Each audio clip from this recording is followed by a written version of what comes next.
Bonsoir, bienvenue dans cette nouvelle édition de Politique 360. Voici les titres. Le ministre de l'Éducation nationale revoit la copie du précédent quinquennat pour lutter contre l'échec scolaire. Réforme du collège assouplie, retour du redoublement, rythme scolaire à la carte. Ce matin, un groupe de travail du Sénat refuse, lui, le retour à la semaine de 4 jours. On en débat tout à l'heure.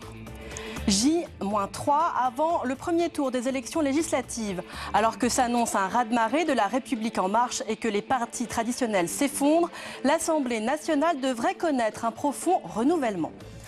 Enfin, reportage dans la 3e circonscription des Bouches-du-Rhône. Le sénateur maire frontiste Stéphane Ravier fait figure de favori face à la candidate de la France Insoumise. Le parti de Marine Le Pen joue gros sur ce scrutin. Décryptage tout à l'heure.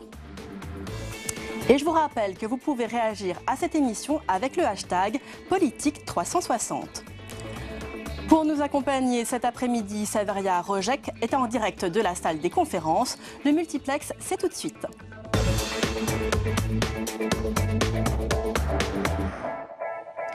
Mais d'abord, le gouvernement veut aller très loin dans la logique sécuritaire. Selon un document dévoilé par le quotidien Le Monde, la loi antiterroriste qui doit être présentée le 21 juin au Conseil des ministres fait entrer l'état d'urgence dans le droit commun. Les associations et les magistrats sont inquiets. Quentin Calmet. C'est un document présenté hier en Conseil de défense et dévoilé aujourd'hui par le journal Le Monde. Il publie les 13 pages à en-tête du ministère de l'Intérieur et intitulé « Projet de loi renforçant la lutte contre le terrorisme et la sécurité intérieure ».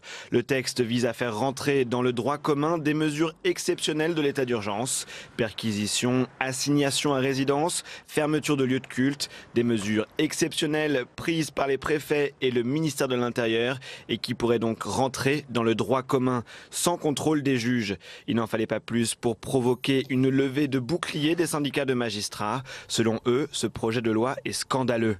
On créerait un état policier où l'état d'urgence serait permanent. À partir du moment où on restreint les libertés individuelles, les libertés d'aller venir, il faut absolument qu'on ait un contrôle de l'autorité judiciaire. Des mesures qui inquiètent également les associations de défense des libertés individuelles. À la Ligue des droits de l'homme, on avoue avoir été effaré en découvrant le document. Retrouver des mesures dérogatoires du droit commun, mais concrètement, la rétention administrative, les perquisitions administratives, la possibilité de mettre des bracelets électroniques sous la seule autorité d'un préfet, nous a paru être un recul de l'état de droit de manière assez sidérante. Nous allons alerter la population. On est à la veille des élections législatives. Ce sera justement aux Françaises et aux Français de choisir des parlementaires qui seront alertés sur ce sujet et qui, j'espère, ramèneront tout le monde à la raison et à l'état de droit. Aucune confirmation du ministère de l'Intérieur contacté aujourd'hui. Mais déjà, les premières réactions politiques se font entendre. Dans un communiqué, le Parti socialiste appelle Emmanuel Macron à renoncer à ce projet de loi. Et justement, pour réagir à ce projet de loi antiterroriste qui pourrait rendre l'état d'urgence permanent, Saveria Rojek est avec Éliane Assassi, la présidente du groupe communiste au Sénat, qui est depuis plusieurs mois très critique à l'égard de l'état d'urgence. Bonjour Éliane Assassi. Bonjour. Le gouvernement veut donc mettre l'état d'urgence dans le droit commun. En quoi est-ce une erreur pour vous ? Écoutez, moi je pense que c'est une erreur parce que d'une part, on nous a toujours dit ces derniers temps, quand nous avons voté des prorogations de l'état d'urgence, qu'il fallait absolument trouver une issue à l'état d'urgence. Or, à l'évidence, personne ne veut trouver d'issue. Moi je pense qu'en la matière, malheureusement, le risque zéro n'existe pas en termes de menaces terroristes et malheureusement d'actes terroristes. Et donc, aucune loi ne peut prévenir cela. Sincèrement, je peux comprendre qu'après les attentats en Angleterre et après ce qui s'est passé à Notre-Dame, le président de la République ait l'envie de pousser encore sous le thème de la protection l'état d'urgence jusqu'au 1er novembre, mais de l'inscrire dans le droit commun, c'est quand même donner à l'exécutif des pouvoirs exorbitants en matière de... Mais Précisément, Hélène Assassi, en quoi est-ce dangereux d'inscrire dans la loi ordinaire que le juge, les assignations à résidence ou les le juge administratives n'existe plus. C'est-à-dire que tout dépendrait du préfet, enfin du ministre de l'Intérieur, du ministère de l'Intérieur et du préfet. Donc on écarte complètement le pouvoir judiciaire de mesures qu'il conviendrait de prendre. Et moi je fais partie de celles qui pensent que la justice est un des piliers de notre démocratie et qu'elle doit jouer tout le rôle qui doit être le sien dans une démocratie. Ce qui ne serait plus le cas. Et c'est très dangereux.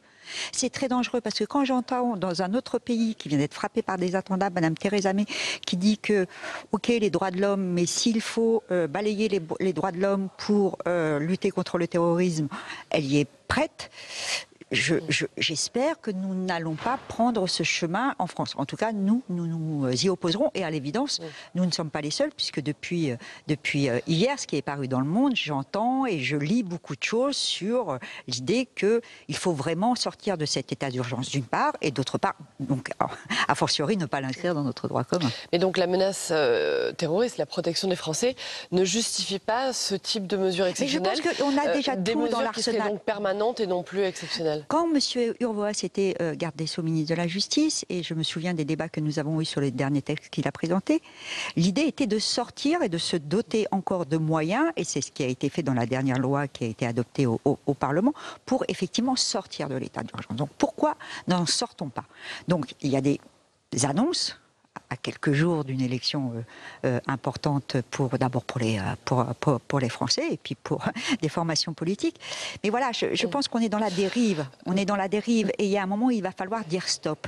Et moi, ce qui me heurte le plus, c'est ce que je vous disais tout à l'heure, c'est qu'on déshabille la justice dans notre pays. Et ça, c'est pas admissible. Donc vous déposerez des amendements une fois que le texte arrivera devant le Sénat? Mais écoutez, c'est une évidence. D'une part, comme nous l'avons toujours fait ici au Sénat, nous ne voterons pas la prorogation d'état d'urgence.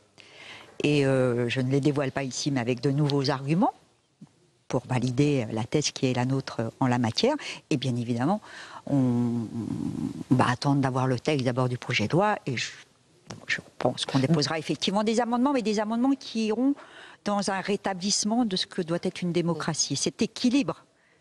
Très rapidement, vous parlez de nouveaux arguments pour ne pas voter la prorogation de l'état d'urgence. Quels sont-ils? Eh bien, vous les entendrez quand le moment sera venu, quand on aura le débat ici au Sénat. Très bien. Merci beaucoup. Merci Hélène Assassi d'avoir répondu à nos questions. Merci. Merci Saveria. Rebondissement dans l'affaire Ferrand, des subventions publiques ont-elles servi à l'installation des mutuelles de Bretagne dans les locaux loués à la compagne de Richard Ferrand? Un nouveau volet dans cette opération immobilière polémique alors que le ministre est en campagne dans le Finistère. Les explications de Mounir Soussi. Des subventions publiques attribuées aux mutuelles de Bretagne. L'information vient s'ajouter aux révélations sur l'affaire Ferrand. Entre 2011 et 2013, les mutuelles de Bretagne ont perçu 55 000 € du département du Finistère et de la ville de Brest pour installer une plateforme de soins pour personnes âgées dans les locaux de l'ex-épouse du ministre. Pour l'entourage de Richard Ferrand, ces fonds étaient destinés à équiper les locaux et non à les rénover. Très sincèrement, on est tombé sur la tête dans cette affaire. Moi, j'ai été vice-président d'un conseil général en charge des politiques sociales. Je n'ai jamais vu un locataire laisser les chaises, les tables et les ordinateurs au propriétaire quand il s'en va. Et donc, honnêtement, ce sujet, c'est purement du fonctionnement de services, en plus d'aide sociale, de rationalisation des services d'aide sociale, préparés par le département, financés par la ville de Brest, et rien d'autre. Les mutuelles de Bretagne ont réagi. Dans un communiqué, elles affirment que toutes les subventions accordées et leur utilisation sont parfaitement encadrées. Mais ces révélations brouillent la ligne de défense de Richard Ferrand et ses proches, qui mettaient en avant l'absence d'argent public dans l'affaire pour atténuer les critiques. Il y a 15 jours, Benjamin Griveaux se reposait sur cet argumentaire. On est dans le cadre d'une entreprise privée, il n'y a pas d'argent public qui est en jeu, je tiens à le dire. 2. Est-ce que la décision a été prise par Richard Ferrand? Non, c'est le conseil d'administration des mutuelles de Bretagne qui prend la décision et pas le directeur général. La campagne de La République En Marche est à nouveau parasitée par ces soupçons autour d'un des piliers du mouvement. Les difficultés du ministre n'ont pas d'impact sur les sondages, mais sèment le trouble dans les rangs. Ce sera aux responsables de l'enquête préliminaire d'examiner ce nouveau volet de l'affaire Ferrand. Le Premier ministre Édouard Philippe n'est pas fan du tiers payant généralisé et souhaite son évaluation. Est-ce un préalable au détricotage de cette mesure phare du quinquennat Hollande? Les médecins en tout cas le réclament. Flora Sauvage.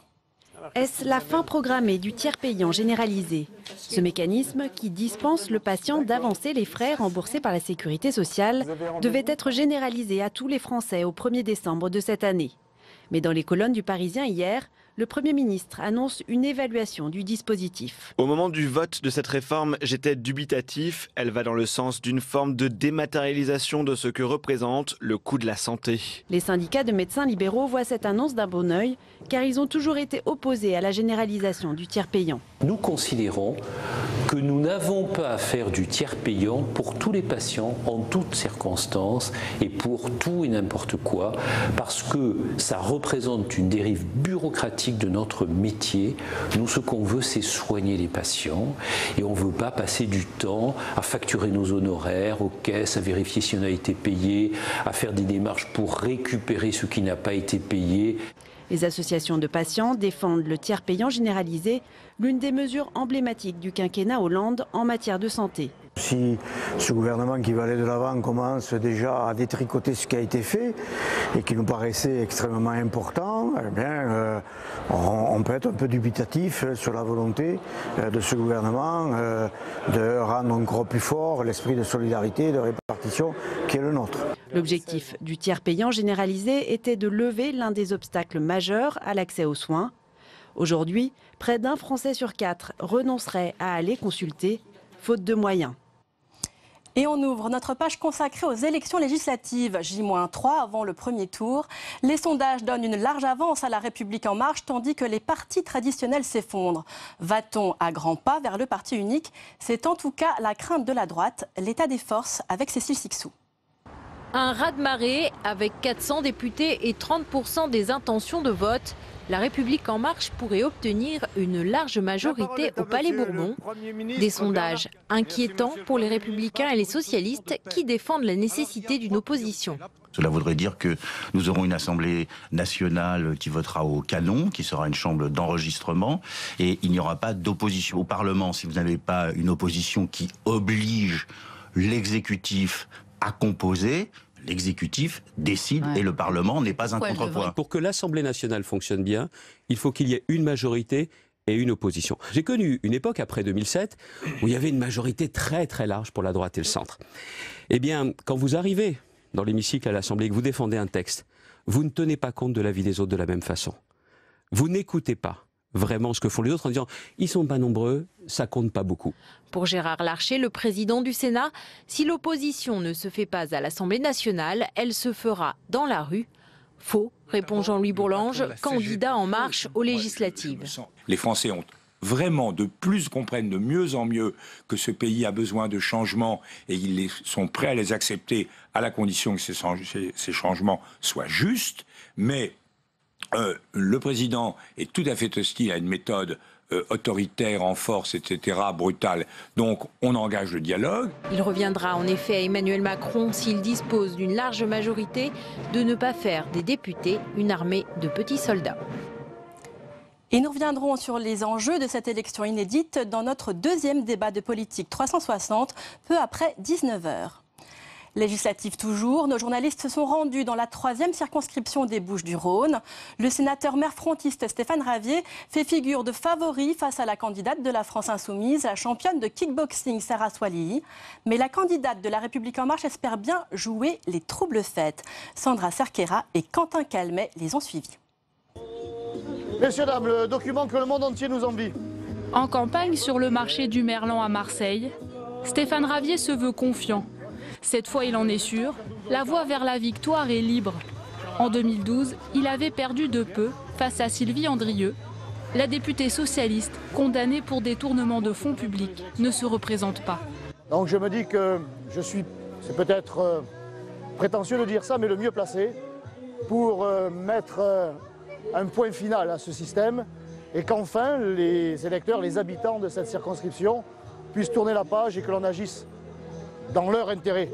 Sénateur maire des 13 et 14 arrondissements de Marseille depuis 3 ans, il fait figure de favori dans la 3e circonscription des Bouches-du-Rhône. Pour Stéphane Ravier, son atout, c'est son expérience locale. L'image qui était donnée de nous et de moi par nos adversaires aujourd'hui, elle est supplantée par notre action que nous menons au quotidien dans l'intérêt général. En cas de triangulaire au second tour, les candidats PS et LR l'ont déjà annoncé. Ils se désisteront pour faire barrage au FN. C'est ce que je veux faire, vraiment être la porte-parole de ces quartiers. Celle qui veut défier le FN sur ses terres, c'est elle, Sarah Swalihi, candidate de la France insoumise. Tous ses coups, elle les réserve à Stéphane Ravier, son principal adversaire. Dans les quartiers nord, le FN est arrivé en tête à la présidentielle et l'abstention a battu des records. Et c'est quelqu'un d'autre qui va vous représenter si vous ne votez pas. Sarah Swalihi compte profiter de la dynamique Mélenchon ici à Marseille. Cette championne de boxe de 24 ans, jamais élue, est bien décidée à se faire une place en politique. Contrairement à mes concurrents, je pense vraiment être première, alors que mes concurrents ne font plus campagne pour être premier, mais surtout pour être second. C'est pour ça que toutes les attaques sont concentrées sur ma personne, parce que psychologiquement, ils ont déjà abandonné le fait d'être premier, alors que ce n'est pas du tout ma psychologie. Là, il faut qu'on ait une majorité à l'Assemblée nationale pour mettre en œuvre ce projet-là.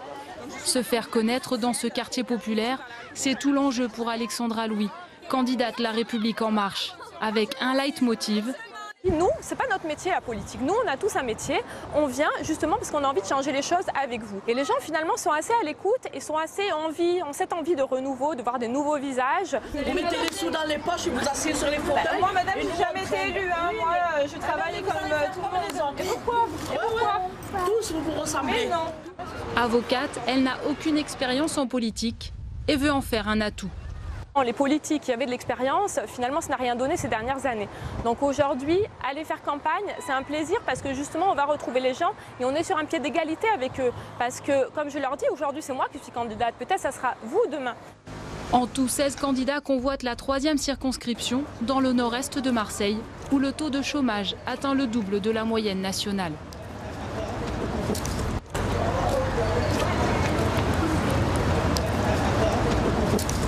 Alors, quels sont les enjeux de ces élections législatives pour le Front National?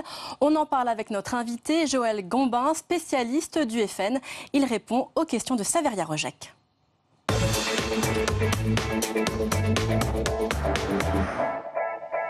Bonjour Joël Gombin. Bonjour. Vous êtes donc politologue, spécialiste du Front National. Vous publiez 7 ouvrages sur le FN. Comment vous pourriez qualifier la période que traverse le parti, que traverse le Front National depuis quelques semaines, depuis le second tour de l'élection présidentielle? Je pense que le Front National traverse aujourd'hui une période qui est cruciale pour lui. Il sort d'une période depuis 5-6 ans qui a été une période de forte croissance, au moins en termes électoraux, mais également en termes de nombre de militants, en termes de ressources financières également à sa disposition. Donc avec toujours la possibilité dans ce cas-là d'une crise de croissance. Et surtout cette période a ouvert probablement pour la première fois dans l'histoire du Front National à ce degré-là la perspective d'un accès aux plus hautes responsabilités, d'un accès au pouvoir. Et en même temps, on l'a bien vu, le deuxième tour de l'élection présidentielle, probablement les législatives qui s'annoncent vont doucher en quelque sorte ces espoirs. Et donc cet écart entre les attentes qui ont été créées et la capacité du Front National à transformer ces attentes en réalité, en résultat, a le potentiel de créer une crise politique majeure au sein de son parti. Alors dans votre livre, vous expliquez que la crise n'est pas que conjoncturelle, elle est beaucoup plus profonde. La fracture vient des choix stratégiques qu'a fait Marine Le Pen depuis 2011. Qu'est-ce que ça veut dire? Quels sont ces choix stratégiques qui aujourd'hui mettent en péril la survie du Front National? Bon, ce qu'il faut bien comprendre, c'est que au fondement de l'entreprise mariniste, je dirais, ou marino-le-péniste, mais qui est une entreprise qui n'est pas uniquement personnelle, qui est une entreprise collective de toute une génération de militants du Front National, qui sont rentrés au Front National dans les années 90, très jeunes souvent, qui ont grandi avec le Front National, qui ont construit leur vie personnel mais aussi professionnel autour du Front National. L'objectif numéro 1, c'est de faire de ce parti un instrument de pouvoir, de parvenir au pouvoir et de pouvoir... Donc c'est l'accession au pouvoir. C'est l'accession au pouvoir, mais aussi son corollaire, c'est-à-dire de pouvoir vivre de la politique.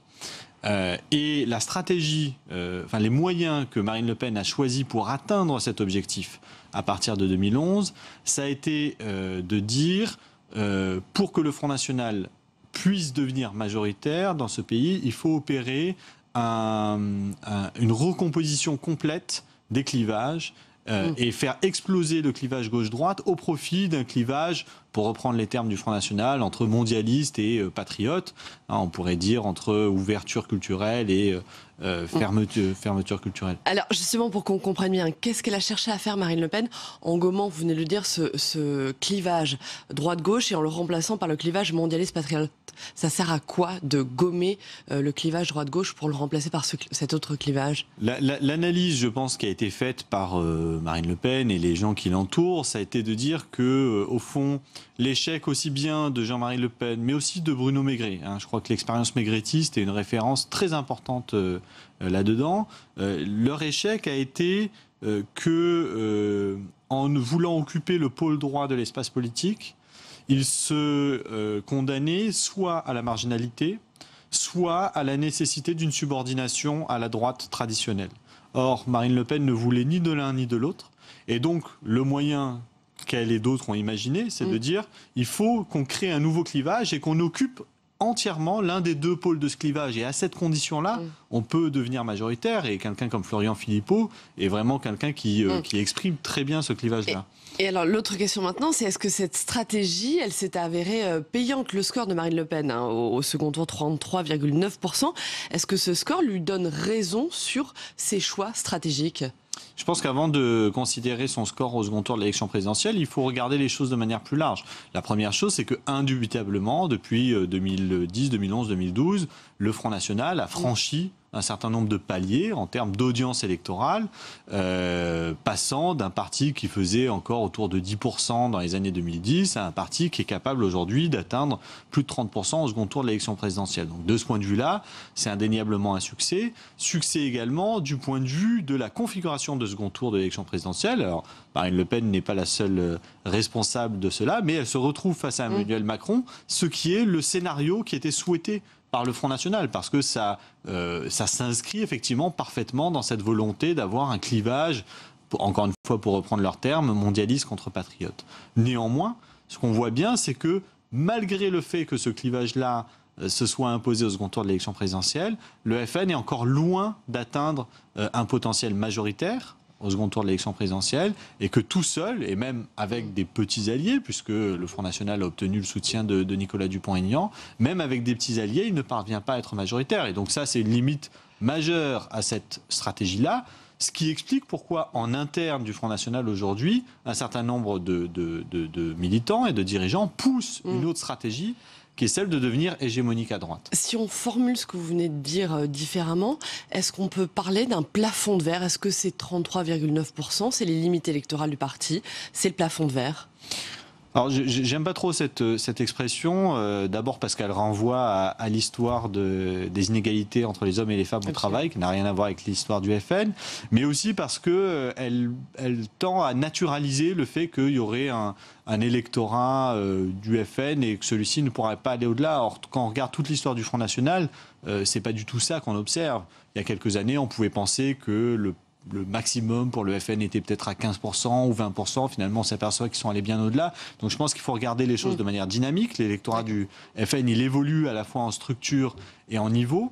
En revanche, un élément qui, de mon point de vue, est absolument déterminant, c'est que sous la Ve République, et avec le mode de scrutin majoritaire à deux tours, il est absolument nécessaire d'être capable de former des coalitions assez larges pour pouvoir espérer l'emporter au second tour. Or, le FN, jusqu'à présent, à la fois n'a pas voulu et s'est montré incapable de constituer ces coalitions, et c'est ce qui lui interdit aujourd'hui de parvenir au pouvoir. Alors justement, vous expliquez dans votre livre que le Front National est en profonde mutation. Marion Maréchal Le Pen, elle a claqué la porte du parti. Florian Philippot menace lui aussi de partir. Dans quelle mesure Florian Philippot, qui est toujours vice-président du Front National, est-il fragilisé en interne? On sait que beaucoup de cadres du FN le tiennent responsable du résultat de la présidentielle. Alors, il n'est pas encore parti, première chose. Deuxième chose, effectivement, le débat interne au Front National se focalise beaucoup autour de la question personnel de la personne de Florian Philippot. D'abord parce qu'il a pris une très grande place dans le parti, à la fois lui personnellement, mais aussi l'ensemble de ses soutiens. Alors c'est intéressant parce que vous expliquez qu'il n'a que le pouvoir et la place que Marine Le Pen lui a bien voulu lui laisser occuper. Alors, de toute façon, le mode de fonctionnement du Front National, et cela depuis très longtemps, est un mode de fonctionnement que j'ai appelé dans le livre de centralisme non démocratique, c'est-à-dire que tout part et tout revient au chef, en l'occurrence au président ou à la présidente, et donc il est évident que la place d'un Florian Philippot ne tient que à la place que Marine Le Pen a bien voulu lui donner. D'ailleurs, il ne tient pas ses pouvoirs d'un congrès ou d'une expression démocratique des adhérents, mais bien de la délégation de pouvoir, en quelque sorte, de Marine Le Pen. Ce qu'elle a donné, elle pourra le reprendre un jour. Et aujourd'hui, c'est un petit peu l'enjeu de savoir, effectivement, si elle va continuer à le soutenir ou si, au contraire, elle va le désavouer en faveur d'autres dirigeants. Parlons maintenant des législatives. Est-ce que le Front National joue en partie sa survie lors de dimanche prochain et le 18 juin? Alors sa survie, je ne pense pas.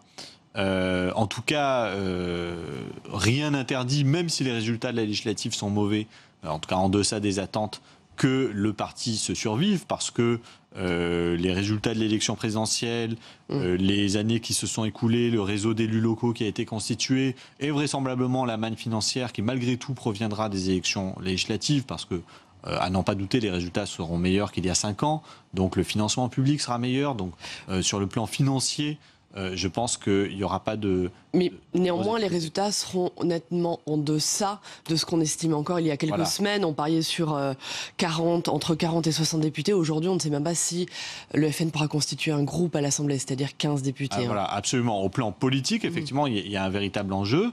Encore une fois, il y a une question de décalage entre les attentes et la réalité. C'est-à-dire que si le FN a 15 députés, ce sera de très loin le meilleur score qu'il aura jamais réalisé au scrutin majoritaire. Donc 1986 à part.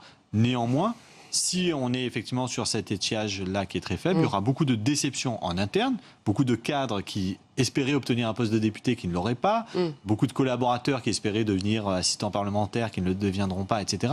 Et c'est aussi ça le moteur d'un parti politique, d'une organisation, c'est de pouvoir... Oui, c'est ce que vous évoquez, le FN peut craindre une hémorragie de ses cadres. Oui, on a connu au cours des dernières années une très forte attractivité du Front National pour des jeunes militants, diplômés, avec un profil assez différent de ce qu'était le profil type du militant Front National.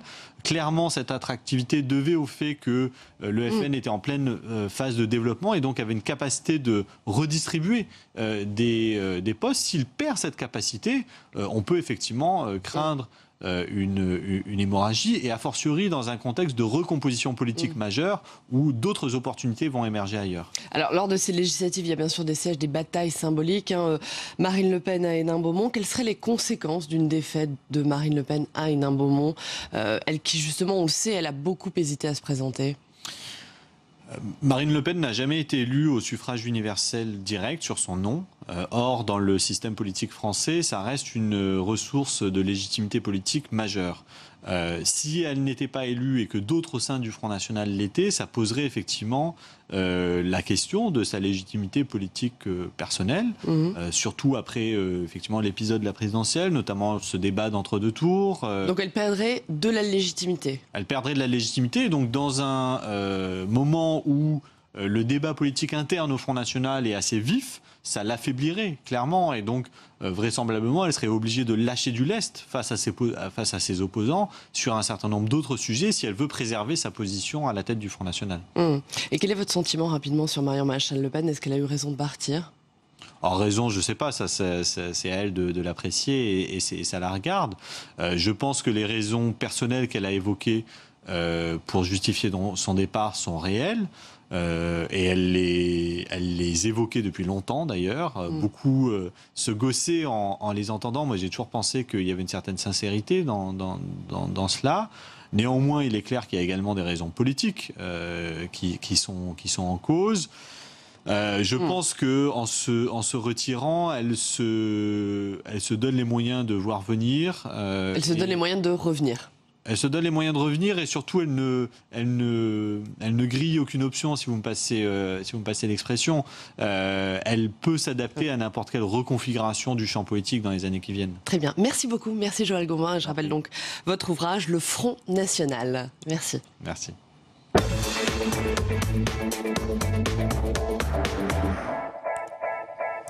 Le ministre de l'Éducation nationale veut revoir la copie du précédent quinquennat, notamment en assouplissant la réforme des rythmes scolaires. Ce matin, un groupe de travail du Sénat alerte toutefois sur les conséquences d'une nouvelle instabilité et ne veut pas du retour unilatéral à la semaine de 4 jours. Jérôme Rabier. Le Sénat a rendu sa copie sur les rythmes scolaires. Après 6 mois d'audition et de déplacement, le groupe de travail est unanime. La réforme a été imposée dans l'urgence, mais a ensuite permis de construire de vrais projets avec tous les acteurs de l'éducation. Alors pour les rapporteurs, pas question de tout jeter pour revenir en arrière. Le système a besoin de stabilité. Cessons de faire, défaire, refaire. Ce serait le plus mauvais signe qui pourrait être donné à l'ensemble des acteurs de la communauté éducative. Besoin de stabilité. Donc nous préconisons effectivement de rester sur la semaine de 4 jours et demi. Rester à 4 jours et demi, mais avec plus de liberté pour les innovations. Et si jamais certaines communes repassent tout de même à 4 jours, de limiter le temps journalier à 5h30, un temps rattrapé en raccourcissant les vacances d'été. Les sénateurs veulent aussi s'assurer que l'État continuera de financer à même hauteur les activités périscolaires. Mais certains s'inquiètent surtout des vrais projets du ministre. Le ministre, je crois qu'il attend le deuxième tour de l'élection législative pour dire un peu plus les choses. Mais pour l'instant, il veut faire plaisir aux uns et aux autres. Bon, 4 jours et demi, mais celles et ceux qui vont aller aux 4 jours, il leur donnera satisfaction. Le ministre Jean-Michel Blanquer, qui a été tenté de préciser les choses ce matin dans une interview, déclarant qu'il pense possible d'imaginer des rythmes différenciés qui correspondent à des besoins locaux, avec comme critère premier l'intérêt de l'enfant. Assez large pour contenter tout le monde, mais des maires comme Christian Estrosi à Nice n'ont pas attendu, annonçant le retour aux 4 jours dès la rentrée prochaine. Voilà pour ce rapport du Sénat. Plus largement, nous allons nous intéresser aux pistes de Jean-Michel Blanquer pour lutter contre l'échec scolaire. Réforme du collège assoupli, retour du redoublement, rythme scolaire à la carte. On en débat tout de suite.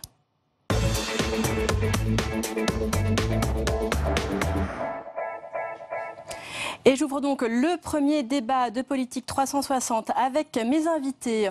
Alexandra Cordebar, bonjour. Bonjour. Vous êtes adjointe PS à la maire de Paris, en charge des affaires scolaires, de la réussite éducative et des rythmes scolaires. Merci d'être avec nous.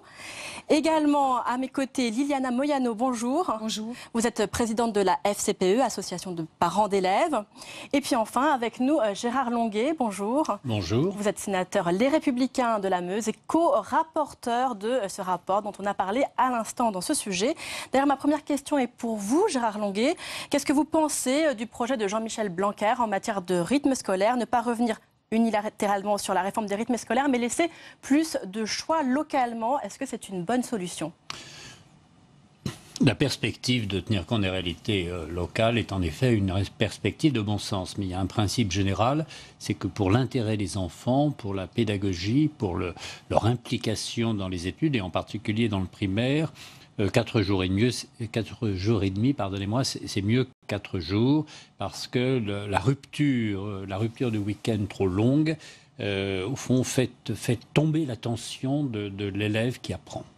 Et donc on peut avoir peut-être des craintes si on laisse le choix localement. Vous savez, c'est un rapport qui est un rapport d'études. Nous avons entendu 70 personnes, nous nous sommes déplacés une dizaine de fois, mais c'est un rapport du Sénat avec un rapporteur communiste, Thierry Foucault, une sénateur socialiste. Oui, c'est transpartisan. C'est transparti, et nous n'avons pas cherché, et c'est peut-être le reproche qu'on peut nous faire, à apporter un système tout prêt. Nous avons tiré des leçons de ce que nous ont dit ceux qui ont vécu la réforme Peillon à la rentrée 2012 d'abord, à la rentrée 2013, puis à la rentrée 2014.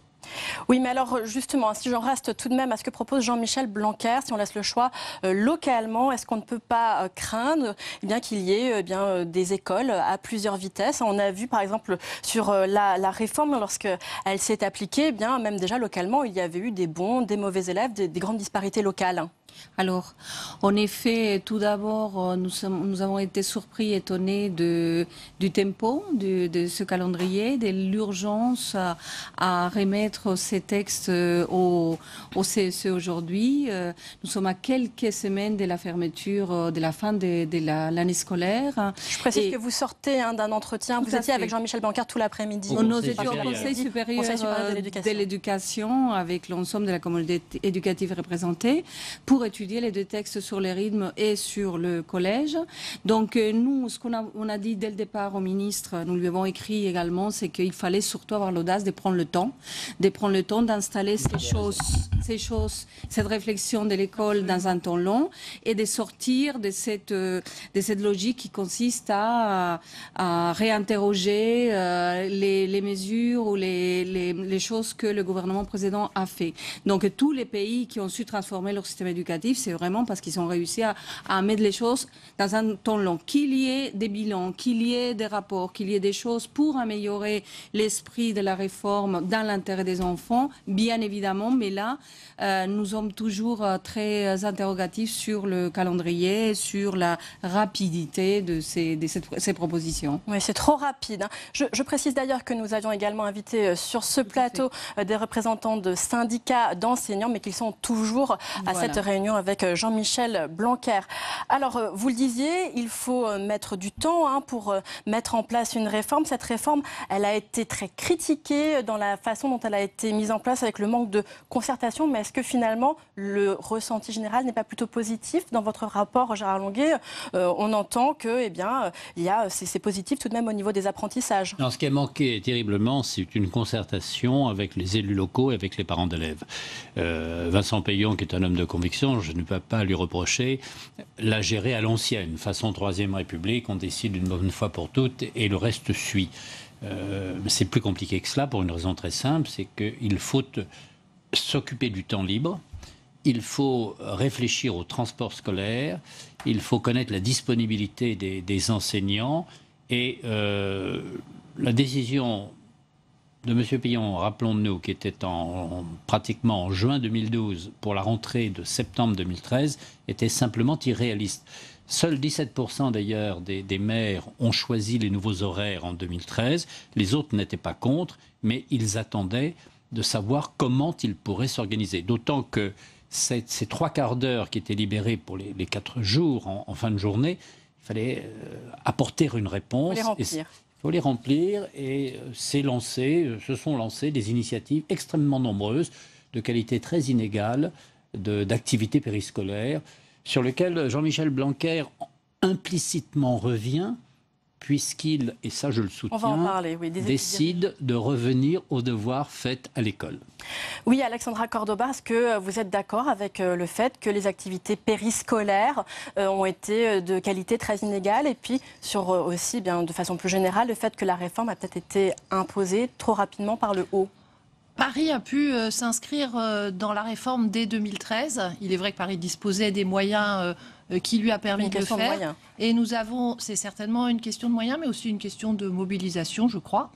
Nous avons mené une concertation relativement longue, qui a été d'ailleurs, c'est vrai, houleuse, tant les interrogations des uns et des autres étaient importantes. Mais je crois que nous avons réussi à Paris à installer dans le temps, au bout d'une première année, puis d'une deuxième année, en travaillant avec l'ensemble des acteurs de l'école, des activités périscolaires pour accompagner cette réforme qui, aujourd'hui, donne satisfaction, d'après la CAF, à 80% des parents parisiens. Ce qui est certain, c'est que ces 4 jours d'école, c'est vraiment une parenthèse de l'histoire de l'école de France. 4 jours et demi a été la règle depuis longtemps et que nous ne voyons pas du tout d'un bon œil un retour. C'est assez variable en fonction des communes, mais nous ne voyons pas du tout d'un bon œil un retour à ces 4 jours qui nous ferait redécrocher du nombre de jours d'école par rapport à la moyenne de l'OCDE. Est-ce que vous êtes d'accord, Liliana Moiano, pour dire que tout de même, malgré le chaos des débuts, aujourd'hui on est arrivé à quelque chose de satisfaisant, d'abord pour les enfants? Et voilà, parce qu'il faut surtout parler de l'intérêt des enfants. Et comme ça a été dit, effectivement, il ne faut pas avoir la mémoire courte concernant la semaine des 4 jours. Nous, en tout cas, au niveau de la FCPE, on avait beaucoup travaillé, on s'était mobilisé. Et au moment de la proposition et du décret payant, nous étions prêts. Et effectivement, en France, par rapport aux pays de l'OCDE, c'est là où il y a le calendrier scolaire le plus déséquilibré, avec des semaines extrêmement denses, extrêmement pesantes, extrêmement fatigantes, avec des longues vacances. Donc nous, ce qu'on demande aujourd'hui au ministre, c'est pas de revenir sur la semaine de retoucher au rythme, mais au contraire d'y aller plus loin et de travailler maintenant sur le calendrier scolaire annuel, parce que le travail et la solution se trouvent dans cette harmonisation au niveau de l'année et notamment des vacances d'été. Là-dessus, il y a consensus, Gérard Longuet. D'ailleurs, dans votre rapport, vous en parlez. Nous avions, avec la semaine de 4 jours, 144 jours dans le primaire par an, alors que la moyenne de l'OCDE doit être à 187, c'est-à-dire 43 de plus. Donc, manifestement, nous avons une ambition qui est répartie sur un tout petit nombre de jours, et donc des journées très chargées, des semaines très intenses et des semaines de vacances trop nombreuses, je suis désolé de le dire. Et notamment la très longue rupture des grandes vacances. On estime qu'elle est dommageable aux apprentissages. On les perd pendant ces 2 mois, plus de 2 mois de vacances. Oui, c'est une rupture, mais c'est également un manque de jours d'enseignement. Ce que disait Gérard Longuet à l'instant est exact. Nous sommes en deçà, même avec les 4 jours et demi, des 185 jours environ en moyenne dans l'OCDE. C'est insuffisant. Donc, effectivement, cette réflexion peut se faire en réfléchissant sur l'ensemble de l'année.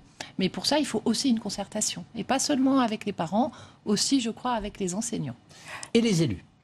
Et les élus ce que vous faites à Paris, mes enfants scolarisent leurs propres enfants à Paris, donc je vois à peu près comment ça fonctionne. Ça fonctionne différemment en province parce que nous avons des problèmes très spécifiques de ramassage scolaire. Et c'est toujours un petit peu plus compliqué avec un peu moins de moyens et peut-être un peu plus de bonne humeur et de proximité. Mais les élus apportent des réponses en termes de locaux, mais ils sont tout à fait capables d'apporter des réponses en termes d'organisation et en termes d'activité périscolaire. Et moi, j'aimerais avoir votre sentiment de présidente de parents d'élèves ou d'élus responsable.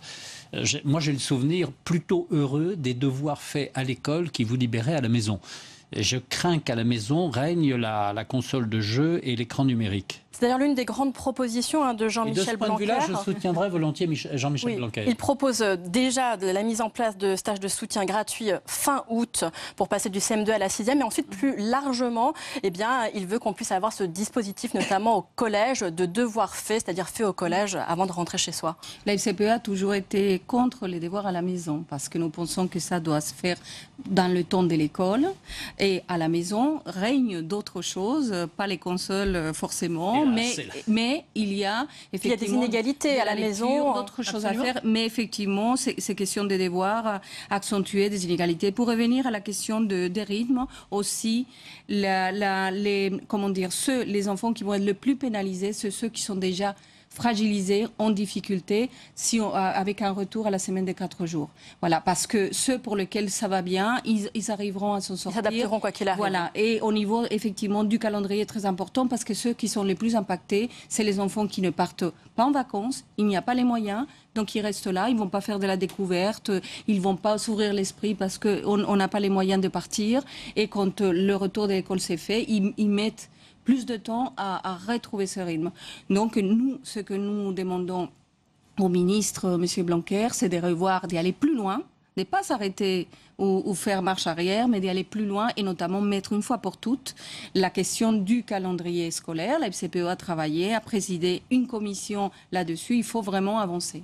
Alexandra Cordoba, faut-il revoir le calendrier scolaire ? Alors, sans doute faut-il aller plus loin. Certainement pas pour atteindre l'objectif qui, je crois d'ailleurs, est cher au ministre. En tout cas, c'est ce qu'il nous a dit à plusieurs reprises. Il faut d'abord accepter de mesurer sur le temps long et donc un peu de stabilité malgré tout, pas faire, défaire et obliger l'ensemble des familles et des acteurs de l'école à bouleverser de nouveau leur organisation. Et puis, il ne faut pas revenir en arrière. Et ça, je pense que c'est très important. Si on ne veut pas être dogmatique, il faut consolider ses acquis. Moi, j'aurais trouvé plus judicieux, par exemple, sur cette question des rythmes, de plutôt aider davantage les communes qui avaient eu du mal à mettre en place les dispositifs d'accompagnement périscolaire, plutôt que de leur proposer d'arrêter. Ça aurait été sans doute meilleur pour la réussite de tous les enfants. Jean-Michel Blanquer ne cesse de dire qu'il ne veut pas de zigzag, que l'éducation nationale a trop souffert des réformes en cascade, mais est-ce que tout de même ce qu'il est en train de faire, ce n'est pas une forme de détricotage à bas bruit, Gérard Longuet? Il faut lui poser la question et il est majeur et vacciné, il sera capable de vous répondre. Moi je souhaite, alors là nous sommes peut-être en désaccord, qu'on privilégie le travail scolaire après les heures de classe, c'est-à-dire les devoirs, plutôt que les activités périscolaires qui sont de nature et d'intérêt très inégales.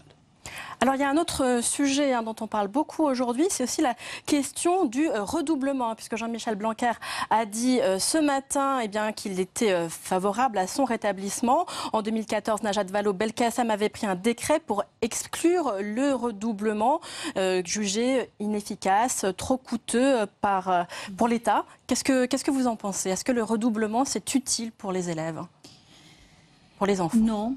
Nous pensons qu'il faut sortir de ces débats qui n'est pas, nous pensons, à la hauteur des enjeux. Nous devons plutôt parler d'un véritable plan de lutte contre le décrochage scolaire, un véritable plan de lutte contre les inégalités scolaires. La question du redoublement, si ça marchait, et il faut une fois de plus regarder qu'est-ce qui se fait ailleurs. Et d'ailleurs, le ministre est toujours très attentif à ce qui se passe dans les autres pays. Et dans les autres pays, on est sorti depuis longtemps. Et il regarde d'ailleurs d'une manière assez ébahie ces débats parce que ça coûte cher. Et le redoublement consiste très souvent à faire peser exclusivement sur l'élève l'échec scolaire. Donc nous, ce que nous pensons, c'est qu'il faut mettre en place des véritables accompagnements pédagogiques. Il faut vraiment faire un travail vraiment sur mesure par rapport aux élèves, parce que c'est aussi souvent là, dans ces années blanches de redoublement, que le décrochage définitif s'installe. On a d'ailleurs vu cette donnée derrière vous tout à l'heure, 22% des élèves de moins de 15 ans en 2015 avaient déjà redoublé, c'est 2 fois plus que la moyenne des pays de l'OCDE, et ça n'a pas porté ses fruits. Voilà, c'est une mesure qui a été mesurée comme inefficace. Monsieur Blanquer parle des bonheurs de l'évaluation et de la science dans la mesure de son travail. Je pense que ça mériterait d'être regardé de plus près. Et puis, on le sait, pour la réussite, et là je suis tout à fait d'accord avec Madame Moyano, pour la réussite de l'enfant, il faut concentrer ses efforts pour accompagner au mieux les enfants qui sont les plus en difficulté. Et pour ça, notamment, vous parliez tout à l'heure de mettre l'accent sur les activités scolaires à l'école et permettre l'apprentissage dans de meilleures conditions, 5 matinées par semaine, mais aussi tout ce qui fait les différences et la ségrégation de l'école en France, c'est que tous les enfants n'ont pas accès à la culture de la même manière. Et le périscolaire, dans un contexte où tous les acteurs de l'école travaillent de concert dans une bonne dynamique, permet également de donner accès à la culture scientifique, à la culture artistique, au numérique, au code, au sport, à des enfants qui n'auraient pas eu accès sinon, et ça profite à leur épanouissement. On revient donc au périscolaire. Mais Gérard Longuet, sur le redoublement, quand même. Sur le redoublement, je suis plus nuancé parce que l'adolescence, deux observations. L'adolescence est une période extrêmement sensible et l'enfant ne peut ne pas être le même à quelques mois de distance, d'intervalle. Et donc le redoublement n'est pas une solution, il ne faut pas l'exclure pour autant. En revanche, sur le primaire, moi je suis pas favorable au redoublement, mais je suis favorable à un contrôle effectif de la maîtrise de la lecture et de l'écriture. Parce qu'une absence de lecture détectée suffisamment tôt permet de sauver le collège. Si on part du principe qu'on ne redouble pas, qu'on passe aux voisins... Vous savez, un jour, un instituteur m'a défendu la classe unique. Vous savez, les vieilles classes uniques où on avait avec tous les niveaux dans la même salle, en me disant 2 choses. D'une part, les grands aident les petits, ça plus ou moins, mais c'est vrai quand même. Et deuxièmement, l'instituteur était en charge d'un produit fini, livré, utilisable en quelque sorte avec le certif. Aujourd'hui, quand ça ne va pas, on passe au voisin et on espère que le voisin réglera le problème. On donne la patate chaude aux voisins, voilà, en quelque sorte. Et après, il ne faut pas oublier quand même qu'on est sur une logique plutôt des cycles. Hein. Et il faut, effectivement, si dans l'année, il y a des choses qui n'ont pas été suffisamment acquises, c'est vraiment une logique des cycles. En fait, c'est le suivi de l'élève qui pose problème. Il faut être dans une alternative pédagogique plutôt que sortir des vieilles recettes qui ne fonctionnent pas. On a trop utilisé le redoublement dans le système français, vous le pensez? Oui, et les études le montrent, et ça coûte cher, et ce n'est pas efficace. Il faut être vraiment dans une alternative pédagogique, un accompagnement, sortir de cette effectivement situation dans laquelle on fait peser sur le seul élève la responsabilité de l'échec. Il faut vraiment se mobiliser autour de lui et faire en sorte effectivement qu'on puisse l'accompagner pour qu'il n'y ait pas de décrochage définitif. Les collectivités locales ont leur rôle à jouer, y compris dans la construction de passerelles entre la maternelle et le primaire, entre le primaire et le collège, dans l'accompagnement des équipes éducatives pour avoir une vision de l'enfant dans son ensemble. Tous les intervenants doivent collaborer. Personnellement, je serais plutôt partisan de l'école le samedi matin et d'avoir pour le mercredi matin, en effet, des activités culturelles. Et Paris, par exemple, le permet, parce que Paris, c'est une mine, c'est un trésor ouvert en permanence et on peut emmener les enfants. Mais c'est une autre découvrir des choses que leurs parents ne leur font pas découvrir ou qu'ils découvriront eux-mêmes plus tard, leur donner cet appétit.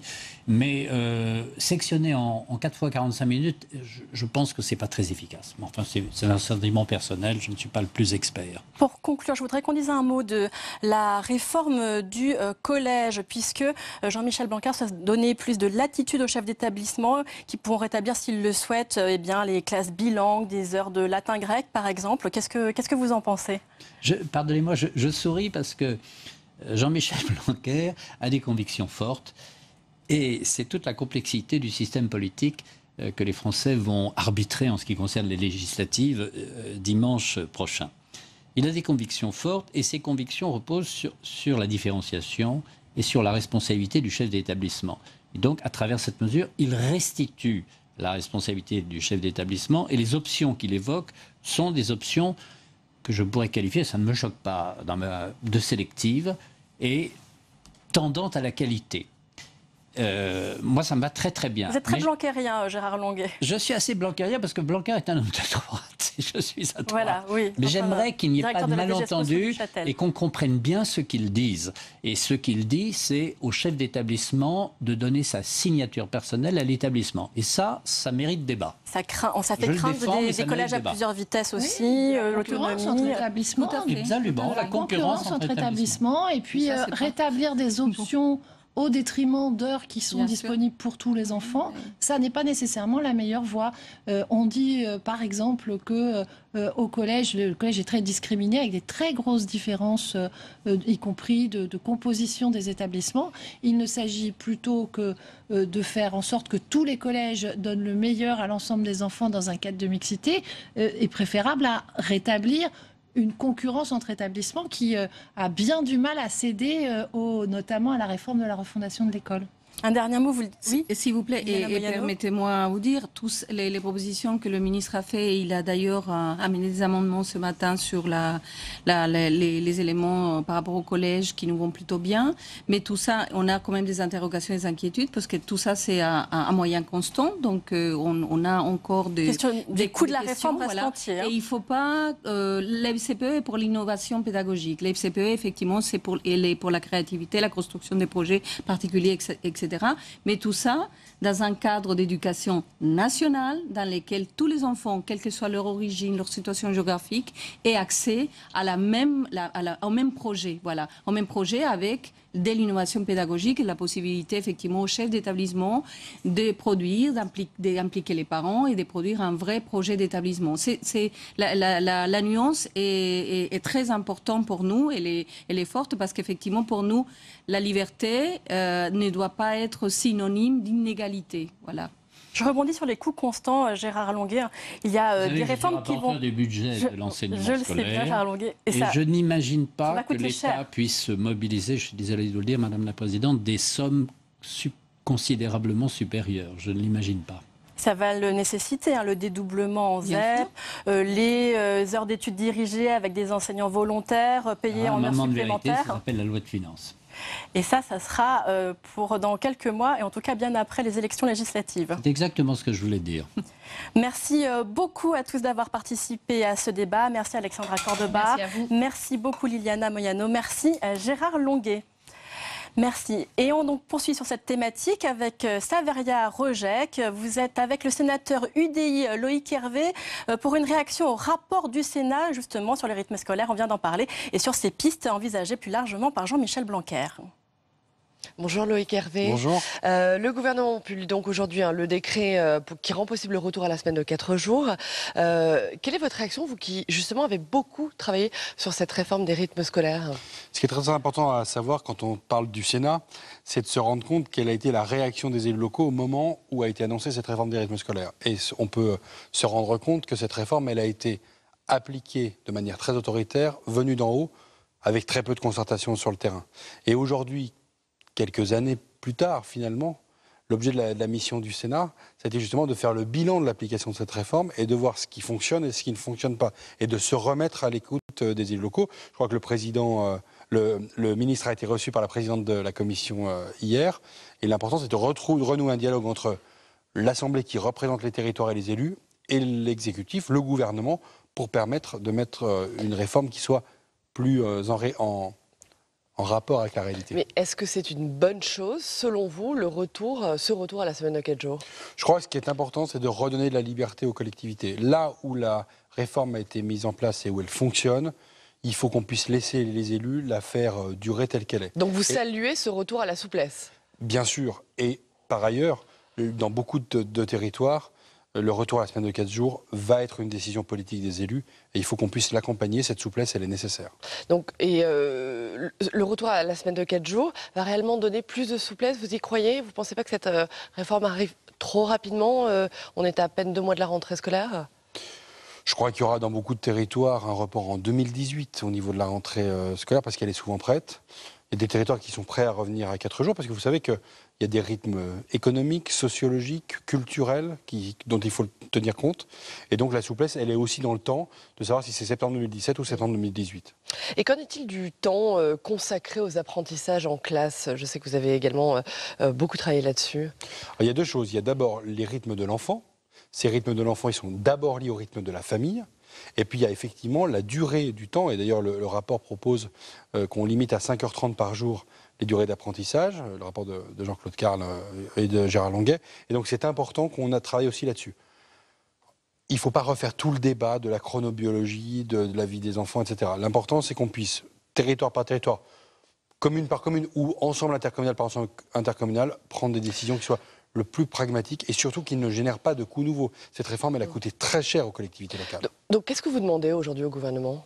De la souplesse et surtout au ministre Blanquer d'écouter les maires, d'écouter le Sénat et les conclusions du rapport Carle Longuet et surtout de se mettre à l'écoute des territoires, de redonner de la décentralisation, de l'adaptation aux territoires. C'est vital. Vous savez, je viens d'un territoire de montagne dans lequel on a adapté les rythmes scolaires en fonction des habitudes des enfants, notamment l'apprentissage du ski. Et ça fonctionne. Donc tout ce qui fonctionne, il faut le garder. Ce qui fonctionne moins bien, il faut revenir dessus. De la souplesse, donc. Toujours. Merci beaucoup. Merci Loïc Hervé. Merci d'avoir répondu à nos questions. Merci Saveria. Il est 19h, l'heure du rappel des titres dans Politique 360. J-3 avant le premier tour des élections législatives, alors que s'annonce un raz-de-marée de la République en marche et que les partis traditionnels s'effondrent, l'Assemblée nationale devrait connaître un profond renouvellement. On en parle dans le deuxième débat de Politique 360. Jusqu'où veut aller le gouvernement dans la logique sécuritaire? Selon un document dévoilé par le quotidien Le Monde, la loi antiterroriste qui doit être présentée en Conseil des ministres à la fin du mois fait entrer l'état d'urgence dans le droit commun. Les associations et les magistrats sont inquiets. Enfin, place au prix du Sénat du livre d'histoire présidé par Jean-Noël Jeannenet. C'est le spécialiste du Japon, Pierre-François Souiri, qui est récompensé cette année pour son ouvrage « Moderne sans être occidental, aux origines du Japon », aujourd'hui publié chez Gallimard. Il est notre invité tout à l'heure. Et je vous rappelle que vous pouvez réagir à cette émission avec le hashtag Politique 360. Je vous le disais en titre, selon un document dévoilé par le quotidien Le Monde, le projet de loi antiterroriste qui doit être présenté en Conseil des ministres le 21 juin fait entrer l'état d'urgence dans le droit commun. Les associations, les magistrats sont inquiets. Quentin Calmet est allé les voir. C'est un document présenté hier en Conseil de défense et dévoilé aujourd'hui par le journal Le Monde. Il publie les 13 pages à en tête du ministère de l'Intérieur et intitulé « Projet de loi renforçant la lutte contre le terrorisme et la sécurité intérieure ». Le texte vise à faire rentrer dans le droit commun des mesures exceptionnelles de l'état d'urgence. Perquisition, assignation à résidence, fermeture de lieux de culte, des mesures exceptionnelles prises par les préfets et le ministère de l'Intérieur et qui pourraient donc rentrer dans le droit commun, sans contrôle des juges. Il n'en fallait pas plus pour provoquer une levée de bouclier des syndicats de magistrats. Selon eux, ce projet de loi est scandaleux. On créerait un état policier où l'état d'urgence serait permanent. À partir du moment où on restreint les libertés individuelles, les libertés d'aller venir, il faut absolument qu'on ait un contrôle de l'autorité judiciaire. Des mesures qui inquiètent également les associations de défense des libertés individuelles. À la Ligue des droits de l'homme, on avoue avoir été effaré en découvrant le document. Retrouver des mesures dérogatoires du droit commun, mais concrètement, la rétention administrative, les perquisitions administratives, la possibilité de mettre des bracelets électroniques sous la seule autorité d'un préfet, nous a paru être un recul de l'état de droit de manière assez sidérante. Nous allons alerter la population. On est à la veille des élections législatives. Ce sera justement aux Françaises et aux Français de choisir des parlementaires qui seront alertés sur ce sujet et qui, j'espère, ramèneront tout le monde à la raison et à l'état de droit. Aucune confirmation du ministère de l'Intérieur contacté aujourd'hui. Mais déjà, les premières réactions politiques se font entendre. Dans un communiqué, le Parti socialiste appelle Emmanuel Macron à renoncer à ce projet de loi. J-3 avant le premier tour des élections législatives. Les sondages donnent une large avance à La République En Marche, tandis que les partis traditionnels s'effondrent. Va-t-on à grands pas vers le parti unique? C'est en tout cas la crainte de la droite. On en débat dans un instant, mais d'abord l'état des forces par Cécile Sixou. Un raz-de-marée avec 400 députés et 30% des intentions de vote. La République En Marche pourrait obtenir une large majorité au Palais Bourbon. Des sondages inquiétants pour les Républicains et les socialistes qui défendent la nécessité d'une opposition.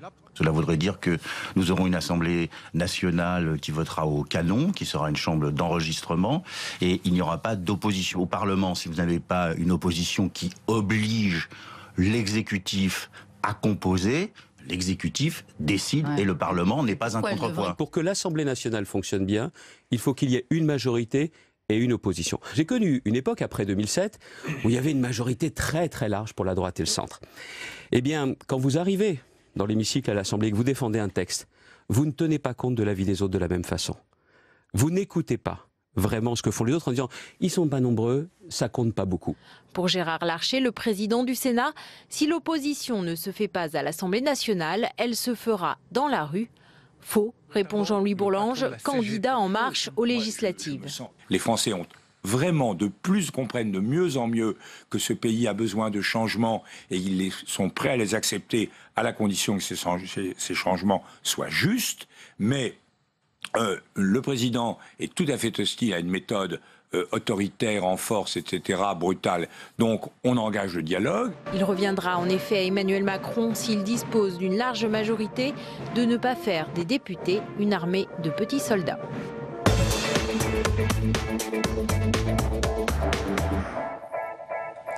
Et on ouvre le débat, le deuxième débat de politique 360 consacré aux élections législatives, aux enjeux, au probable raz-de-marée de La République En Marche et à l'effondrement des partis traditionnels. Avec mes invités sur ce plateau, j'ai le plaisir d'accueillir Anne-Claire Ruel. Bonjour. Bonjour.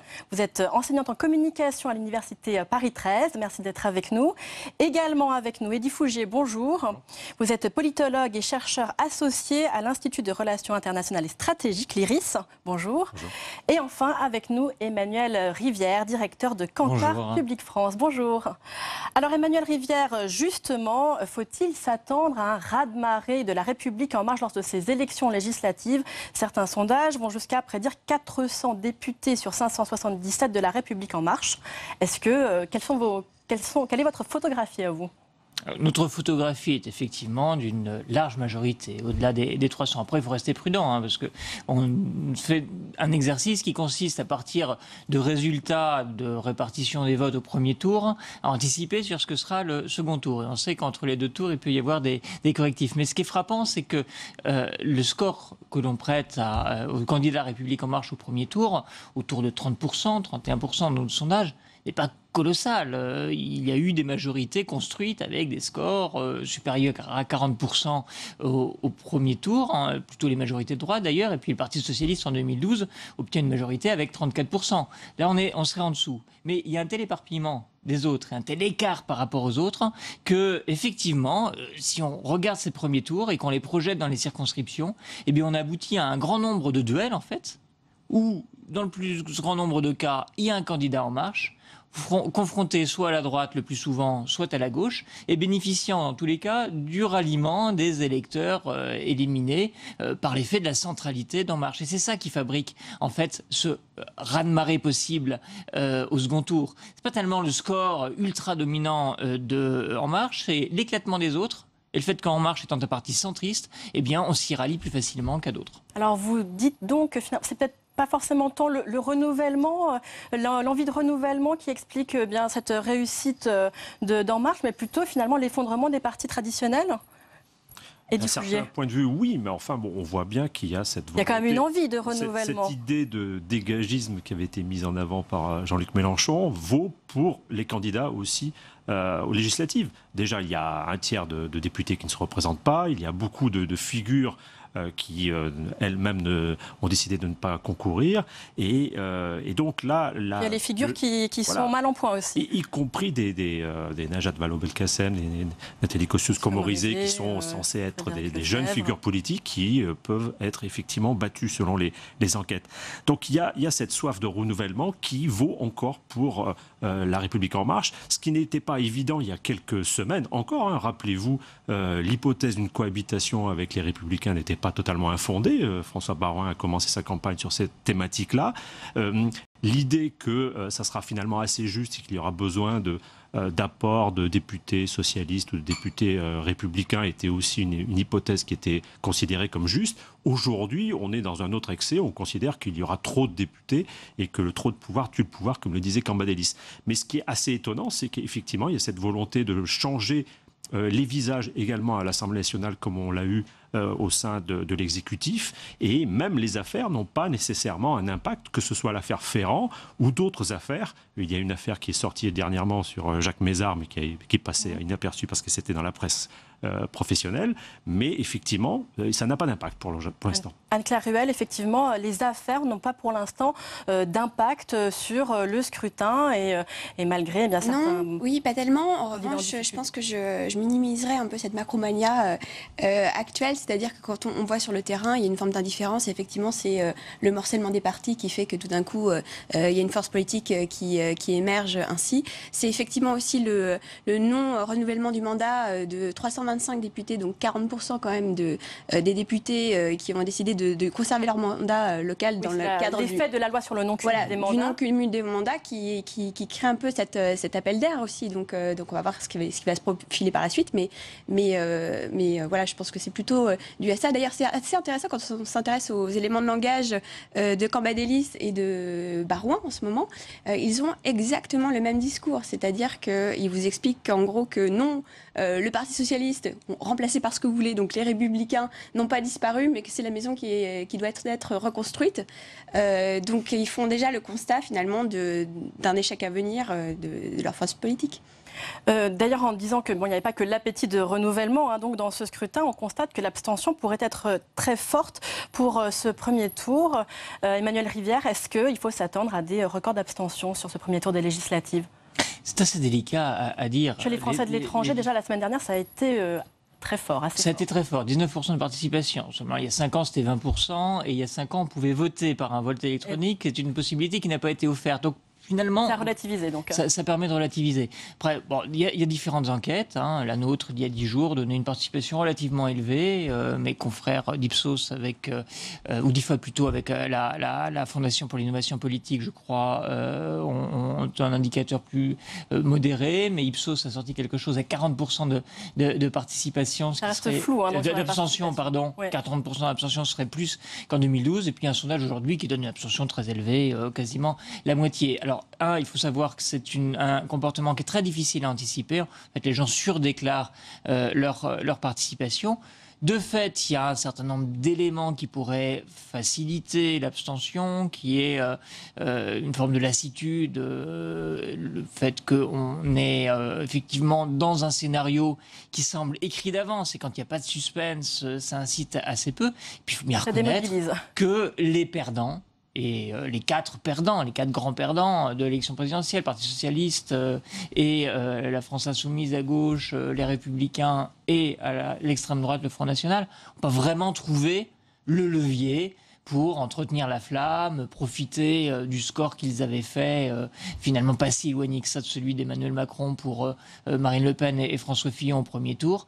Pour Marine Le Pen, ils ont mieux commencé entre les 2 tours, et pour les Républicains, dès la nomination d'Édouard Philippe. Donc ce moteur de participation, il est aussi un petit peu cassé. Après, il semblerait que les gens trouvent aussi une certaine jouissance à faire ce que mentionnait Eddie Fougier, c'est-à-dire jouer au grand chamboule-tout une fois de plus. Et ça pourrait être quelque chose qui ferait en sorte que la participation ne serait pas trop mauvaise.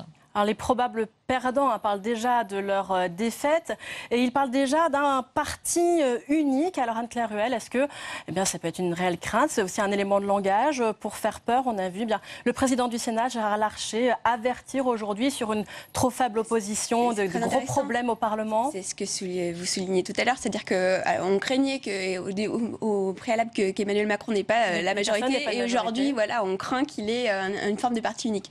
Non, ce qui est plutôt à analyser en ce moment, c'est quel contre-pouvoir pour Emmanuel Macron post-législative. Comment va s'organiser la démocratie? Parce que souvent, quand elle s'organise en dehors du Parlement, complètement en dehors du Parlement, je dirais, ça crée quand même un certain problème. Vous parlez de l'opposition dans la rue. Oui, et puis oui, l'opposition dans la rue, très clairement. D'ailleurs, c'est assez aussi intéressant de regarder les éléments de langage justement des Républicains et du Parti socialiste, et qu'on ne les a jamais vus aussi écologistes finalement, parce qu'ils prônent la biodiversité au niveau de cette assemblée. Mais oui, ça risque de se mobiliser, et dans la rue après, notamment, on va voir, parce que pour l'instant, il est sur une forme d'état de grâce qui se poursuit. Les annonces vont être, les ordonnances devraient arriver au courant de l'été, donc on va voir comment ça réagit à la rentrée. Mais... Effectivement, on peut craindre que l'opposition se déplace dans la rue si elle est trop faible au Parlement, Eddie Fougier. Alors, sur la question de la participation, effectivement, si on est socialiste ou si on est républicain et on se dit, là on voit des chiffres, on se demande même si le Parti socialiste pourrait avoir un groupe à l'Assemblée, effectivement, c'est pas très mobilisateur.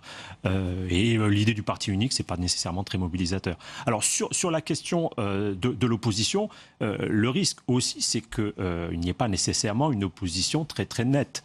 C'est-à-dire il y aura des républicains, il y aura un groupe républicain, c'est certain, il y aura des oppositions un peu éparses, Front National, un peu France Insoumise, un peu Parti Socialiste. Donc on aura du mal à identifier le leader de l'opposition.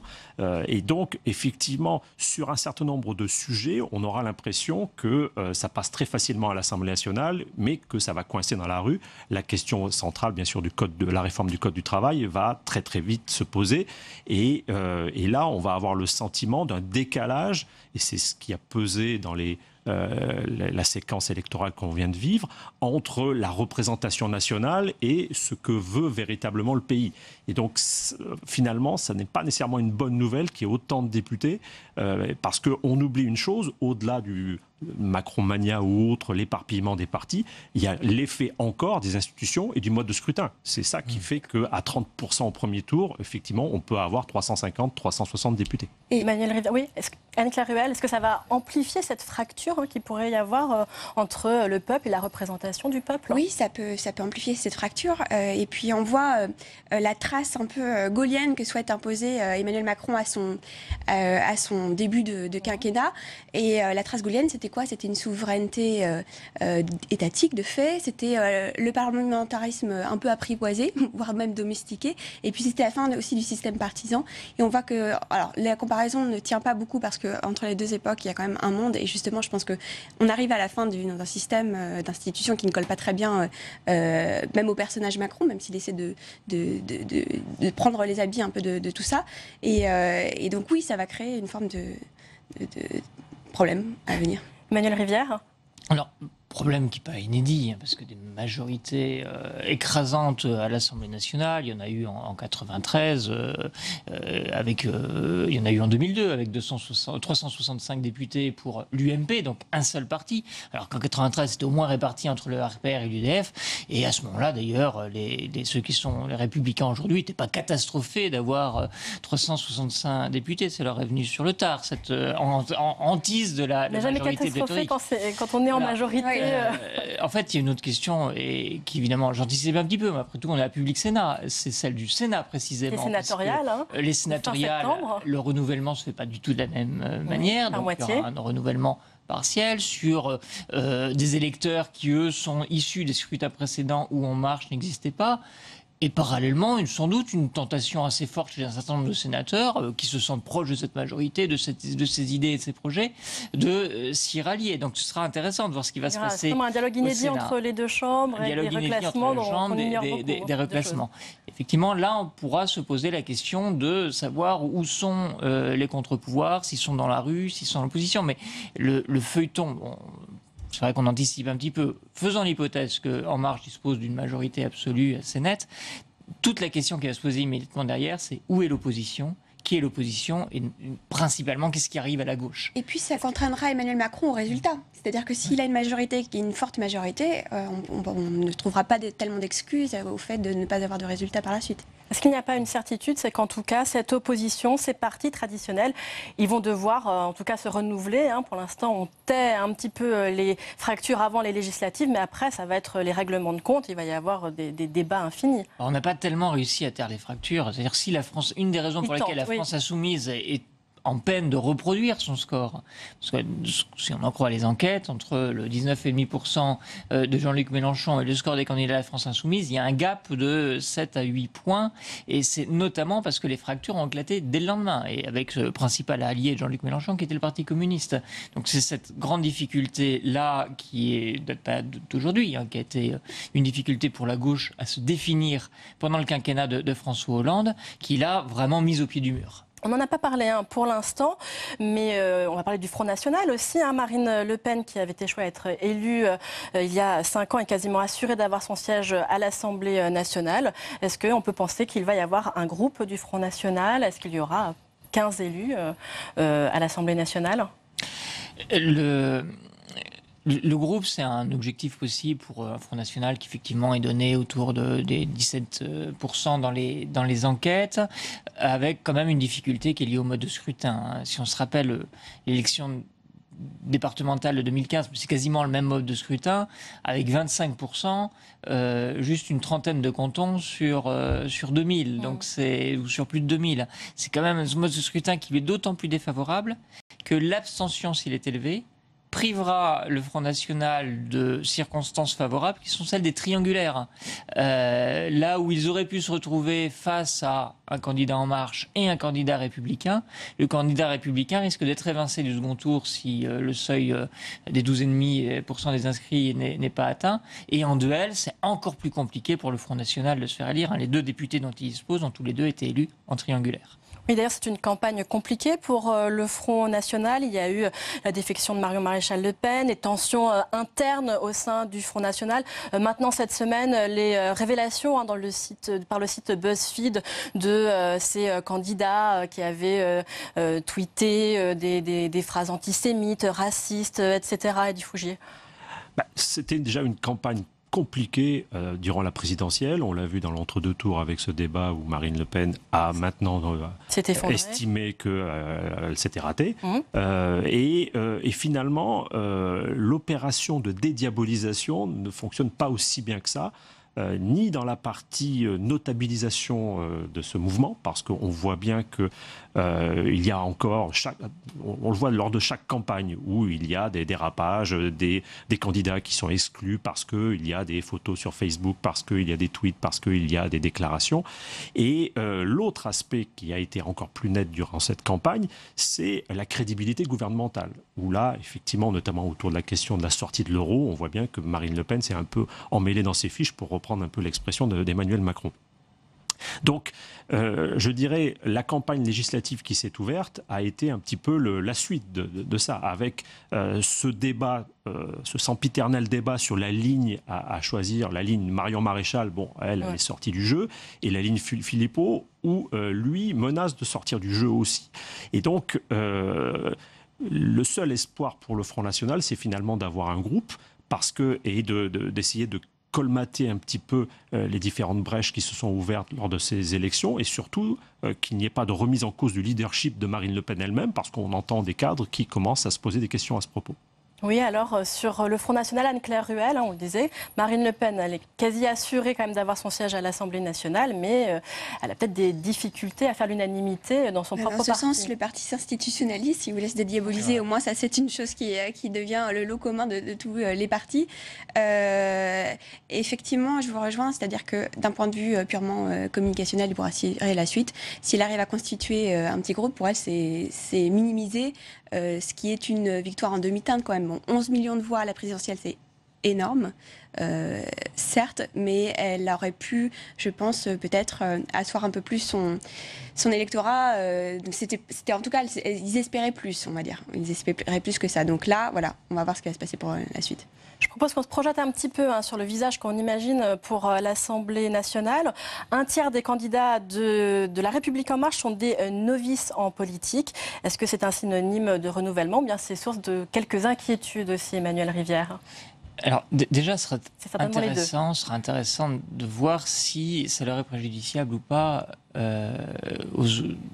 dimanche prochain et puis dimanche suivant, parce que la notoriété et l'ancrage territorial étaient souvent considérés comme des atouts pour garder ou conquérir une circonscription. Et là, on a un peu l'impression que ce serait presque le contraire qui se produirait. Que le légadisme irait jusqu'à s'exprimer localement. Bon, ensuite, est-ce que ce sera un handicap pour l'Assemblée, pour l'exercice du mandat de député? C'est sûr que ce sera un autre type de majorité, avec des gens qui seront peut-être dans un premier temps sans doute dans la découverte de leur mandat, donc assez docile par rapport à cette étiquette, à cette partie, à cette majorité qu'ils a fait élire, mais peut-être aussi des gens qui reprendront plus vite leur liberté finalement, qui n'auront pas la discipline de parti, qui n'ont pas cette culture partisane que l'on observait auparavant, et on n'est pas si sûr que ça qu'une majorité composée comme ça d'un grand nombre de novices soit une majorité godillot et docile. Qu'est-ce que vous en pensez, Di Fougia? Est-ce qu'ils vont être à la botte justement parce qu'ils n'ont pas d'ancrage local, pas de notoriété par eux-mêmes et qu'ils sont novices, ou est-ce que peut-être au contraire, ils vont s'affranchir des codes de la politique, de la discipline de parti? En tout cas, La République En Marche se positionne comme telle, et donc ça, je dirais, il va y avoir un petit peu une sorte de choc des civilisations entre un mouvement qui se présente comme une sorte de mouvement start-up non politique, et puis des institutions de la Ve République qui sont effectivement plutôt enclines à favoriser les députés godillots, la discipline de vote, et des députés qui n'expriment pas nécessairement beaucoup de nuances dans leur vote. Donc on va voir comment ça va se passer à l'Assemblée, d'autant qu'il y a effectivement, vous l'avez dit, beaucoup de novices. Il y a le risque aussi d'avoir une majorité pléthorique, et on se souvient d'un Pierre Mauroy qui se plaignait d'avoir une majorité pléthorique, parce qu'effectivement c'est très très compliqué lorsqu'il était Premier ministre, parce que si vous avez une majorité un peu ric-rac, effectivement vous avez une discipline de vote automatique, sinon il y a de nouvelles élections et les députés risquent de perdre leur siège. Une majorité pléthorique en début de mandat, ça peut effectivement être assez compliqué, d'autant plus que on peut imaginer que sur certains textes Là, ce sont des députés qui ont fait œuvre de candidature par Internet, et sur certains textes, ils ne sont pas nécessairement tous d'accord. Et donc, la discipline de vote versus liberté de vote, ça va être l'un des grands enjeux pour cette majorité. Ça ne va pas être aussi simple que ça pour Édouard Philippe, à mon avis. Anne-Claire Ruel, on disait qu'il y avait beaucoup de novices dans La République En Marche. Il y a aussi quand même pas mal de personnalités qui ont gravité dans le monde politique, un petit peu d'Emmanuel Macron bis, qui ont des conseillers. Il y a deux donnes en fait. Il y a des assistants parlementaires. Il y a des gens qui ont gravité, oui, effectivement, dans le milieu politique, donc assistants parlementaires ou fonctions liées à des politiques. Il y a beaucoup de conseillers aussi, conseillers en communication d'ailleurs, beaucoup de cabinets de conseil. Et puis vous avez aussi j'allais dire le formatage. Oui, je ne sais pas si c'est le terme, mais l'aspect grandes écoles, donc l'ENA, Sciences Po, le technocrate, le HEC parfois, donc un peu le triptyque un peu classique. Et donc finalement cette société civile, voilà, ce bouillonnement censé renouveler aussi un peu cette assemblée, peut aussi potentiellement être un peu nuancé. Merci beaucoup en tout cas d'avoir participé à ce débat, Anne-Claire Ruel, Emmanuel River, Eddy Fougier, merci beaucoup. Alors on a tenté de se projeter sur l'avenir de l'Assemblée nationale et place pour la fin de ce journal au prix du Sénat du livre d'histoire présidé par Jean-Noël Jeanneney, qui a été remis tout à l'heure par le président du Sénat, Gérard Larcher. C'est le spécialiste du Japon, Pierre-François Souiri, qui est récompensé cette année pour son ouvrage Moderne sans être occidental aux origines du Japon, aujourd'hui publié chez Gallimard. Il a répondu tout à l'heure aux questions de Saveria Rejec. On l'écoute. Bonjour Pierre-François Souiri. Bonjour. Vous venez donc de recevoir ce prix d'histoire du Sénat, ce 15e prix. Selon vous, à quoi devez-vous d'avoir reçu ce prix? Qu'est-ce que votre livre apporte de nouveau sur la connaissance du Japon? Alors ce livre est un livre en fait qui concerne la modernité japonaise, le développement de la modernité, le processus de modernisation de la société japonaise à la fin du 19e et au début du 20e siècle. Mais c'est aussi un livre sur le décentrement, c'est-à-dire regarder l'histoire du monde en quelque sorte à partir d'un autre point de vue qui n'est pas le point de vue des Européens ou des Occidentaux. Qu'est-ce que vous appelez le décentrement? C'est un regard décentré sur la modernisation, sur les processus de modernisation, en ce sens que ce que j'essaie de montrer dans ce livre, à la suite d'ailleurs de travaux qui ont été faits par les historiens japonais, c'est que d'abord le processus de modernisation a commencé avant l'arrivée des Occidentaux. Nous ne sommes pas ceux qui ont provoqué le développement du Japon, mais le processus était engagé bien avant. L'arrivée des Occidentaux au XIXe siècle a sans doute accentué le processus, l'a amplifié, mais il n'en est pas l'origine. Donc il y a un processus de proto-modernisation qui précède le processus de modernisation proprement dit. Ça, c'est une chose qui est assez peu connue en Occident. La deuxième chose que je dis aussi, qui me paraît importante, c'est qu'on pense toujours que la modernité, c'est l'Occident, donc l'occidentalisation du Japon. Or, en fait, quand on regarde les choses de très près, ce n'est pas du tout l'occidentalisation du Japon, sauf peut-être pour certaines techniques industrielles particulières. Mais la modernisation du Japon a été possible parce que la société japonaise s'est sinisée en profondeur au cours du XIXe siècle, c'est-à-dire que les influences chinoises. L'influence de la pensée chinoise, des classiques chinois était fondamentale. Et les Japonais de la seconde moitié du XIXe siècle qui sont confrontés à l'Occident pensent, réagissent avec des concepts de nature chinoise et non pas du tout parce qu'ils ont adopté les concepts occidentaux. C'est-à-dire que c'est dans sa confrontation avec la Chine que le Japon a trouvé sa modernité, c'est ça que vous dites? D'une certaine façon, c'est ça. C'est lié aussi à un processus de développement des écoles. Et donc, non pas de l'alphabétisation, puisqu'il n'y a pas d'alphabet, mais en fait, développement en tout cas de l'écriture, de la lecture dans la société japonaise qui est phénoménale à partir du XVIIIe siècle.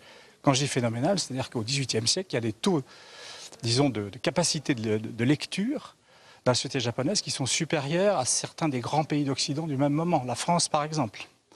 Ça, on ne le savait pas non plus. Hein. Il y a, en 1850, environ 20 000 écoles au Japon. Donc, ces écoles, elles apprennent aux petits Japonais qui les fréquentent, non pas la pensée occidentale, bien sûr, puisqu'elle n'était pas connue à cette époque-là, mais la pensée confucianiste, la pensée, les classiques chinois, et ces gens-là raisonnent à partir de concepts chinois. Donc, par exemple, quand le peuple se dresse pour l'obtention d'élections et d'un parlement, ils ne disent pas « on veut des élections et un parlement », ils disent « on veut que vous respectiez l'opinion publique et qu'il y ait de l'harmonie entre ceux qui sont en haut et ceux qui sont en bas ». Qu'est-ce que ce fonctionnement dit de la marche du monde en général aujourd'hui? Alors ce que ce fonctionnement dit, c'est que d'abord, nous ne sommes pas les seuls dépositaires de la modernité. Il y a d'autres formes de modernité qui se développent à toute vitesse, en Chine par exemple ou en Corée aujourd'hui. Ce sont des processus qui sont lourds, qui sont profonds. Et le Japon est évidemment le premier dans cette marche, en quelque sorte, à la modernité. Mais je pense qu'on aurait tort de croire que la Chine ou la Corée, c'est simplement l'adoption du modèle occidental. Ça vient de bien plus loin. Très bien. Merci beaucoup. Je rappelle donc le titre de votre livre, hein, Moderne sans être occidental, aux origines du Japon aujourd'hui. Merci encore. Je vous en prie. Et c'est la fin de cette émission. Merci à vous de l'avoir suivi. À 22 h, vous pourrez retrouver Sonia Mabrouk dans son émission On va plus loin. Très bonne soirée sur les chaînes parlementaires.